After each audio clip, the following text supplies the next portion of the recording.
And we're back to learn CapCut. Let me show you how to create this circle crop with a frame. At first we want to make sure that we use 16 by 9. And then we go for this clip to video mask, add a mask, we use circle.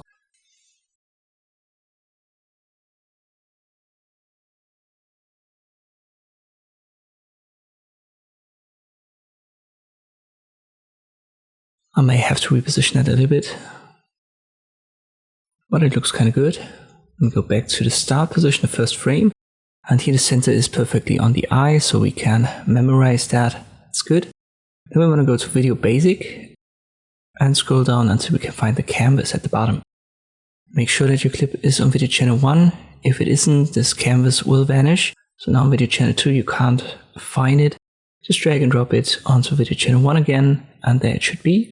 We use color in the drop down, and I'll make that white. This determines the frame color, so pick the color that you need. Once you've got it picked here, keep in mind that you can't change the frame color that easily anymore, so make sure that you pick the color that you want to have in your final result right now. Then afterwards right click and then create a compound clip. Once we've got that, we can apply a second mask, yet again a circle. And on the first frame we had the center on the eye, so we can easily reposition that here, and this gives us a nice frame.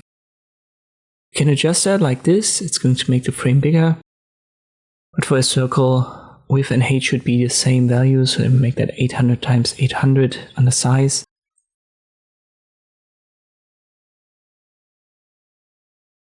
We want to have a smaller one, 600 times 600. I'll transform that manually. 5 to 8 seems to be a good value for each, so width and height 5 to 8. And we're done with this part. We can drag this clip now on video channel 2 and put our other clip below. And now we can easily reposition the first one. We can do that numerically under Video Basic. Or just left click drag, put it to the top right. And that's it. This is how you can create this circle crop with a frame in CapCut. I hope this video was helpful. Thank you for watching, and I'll see you next time.